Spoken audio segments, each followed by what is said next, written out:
The full moon shone beautifully over the silent forest as the wagon rumbled along the well-trodden road. The two horses were breathing hard as they galloped forward with small urgings from their driver. The man was well into his twilight years. His white, wrinkled skin contorted into a determined frown. He cracked the reins of the horses in desperation while scanning the tree line. Shadows danced along the edges of his vision, always darting away whenever his head whipped in their direction. A small shriek made him whip his head to his right. His daughter hugged herself tightly, fingers bunching the sleeves of her plain, brown blouse. She looked to her father, short black hair whipping about in the breeze. Dao, I saw something in the trees. Didn't you say they wouldn't follow us? Hush, Sandra, you're imagining things. He tried to keep his voice as level as possible, not wanting to scare her more. Her father swiftly turned around, catching a glimpse of orange fur disappearing into the dark foliage. Sultry giggles started echoing through the forest. They chased after the wagon, surrounding them, no matter how hard the man pushed his steeds. Sandra started shaking her head and babbling incoherently, her fear turning into despair. He didn't have much mana left, but he'd sooner die than let those monsters have Sandra. As long as she gets away, all this would be worth it. Driver. In the hectic, uncertain atmosphere, he had forgotten that they had a passenger with them. He slightly turned his head. The guest had said nothing since they had fled from the fallen city of Lascati. Their body was covered by a long, thick brown cloak, keeping their features hidden. Their hood shifted as they started to rise from their position, but their back was towards the driver, preventing him from seeing their face.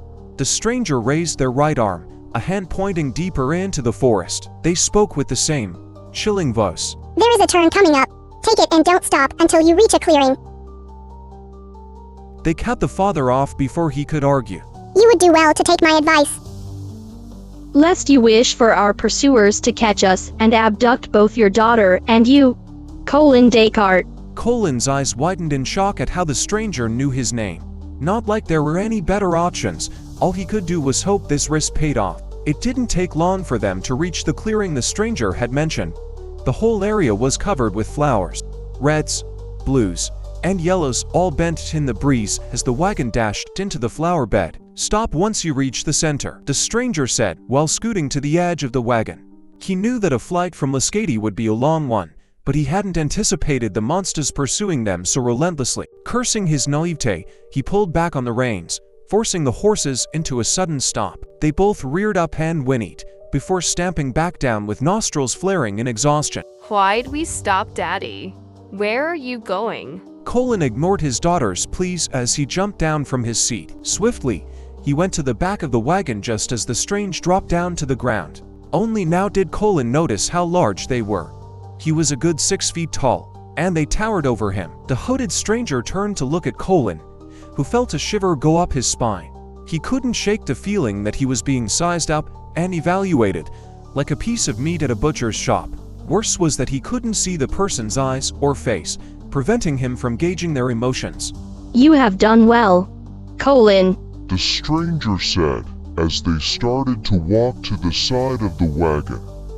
Damn it, he bit his lip, tossed the axe back into the wagon, then lifted himself into the driver's seat. His daughter latched onto his arm as he tucked the reins, her eyes red from crying the entire time. He gripped the reins tightly before looking back towards the stranger. They were standing right behind the wagon, gaze completely focused on the forest beyond. Colin shouted to them, I don't know who you are, but if we ever meet again, I'll buy you as many drinks as you want. Hiya. The stranger didn't look back to watch them go. Out of the corner of their eye, they saw a large shadow approaching them from the right. Two more appeared from the left and even more began to appear from the tree line in front of them. The stranger counted 50 before the shadow stopped stepping from the trees. They surrounded the cloaked human, ensuring there was nowhere for them to run. As 3 shadows split off from the larger group and approached them, the stranger simply sighed in annoyance and frustration. It would be another long night. I shall say this but once. Their voice seemed to echo across the entire clearing, reaching the ears. It was a dark, cruel, uncompromising voice that made even the most veteran members of the group shiver in fear. Leave this place. The city has fallen. You have won. Return home and enjoy the spoils of your victory. If you do this, I will leave you be.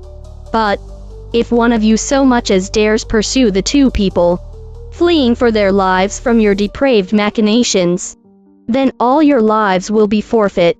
Alveda felt her combat instincts kick in, forcing her into a defensive stance. She scowled at the stranger trying to get an estimate of their prowess. The long cloak they wore prevented her from gaining anything concrete, but she had been around enough battles to recognize the pressure of an experienced combatant. I can tell there is no mana within you. One strike from Het, and you'll be on your knees, begging for a good fuck. Sarish, take a few harpies and go after the wagon. Multiple squawks came from the amassed group of monsters before 5 feathered creatures took to the sky. They flew in a V formation, heading in the same direction as the wagon to cut them off before they got too far away. They weren't even at the tree line before 5 loud bangs echoed across the field in rapid succession. All the monster girls froze up as the 5 harpies fell to the ground with a thump. Blood began to pool around each of their bodies. The Huntress kept fighting, her elongated weapon perfect for fighting large crowds, never stopping to clean her blade nor pausing for a breath. Eventually, only 10 of the original 50 monsters remained standing. As the Huntress stood in front of them, the Grim Reaper come to life, they all dropped to their knees. Another cat-like creature shouted through tears in her eyes. We surrender. A diagonal cut silenced her in an instant. But I'm not human. I am a hunter. It didn't take long for the Huntress to finish off the weeping monsters. Only then did she cease moving. Her uncaring, black eyes surveyed the flower bed with indifference. The only witness to her battle was the full moon, staring down at the world like an indifferent god.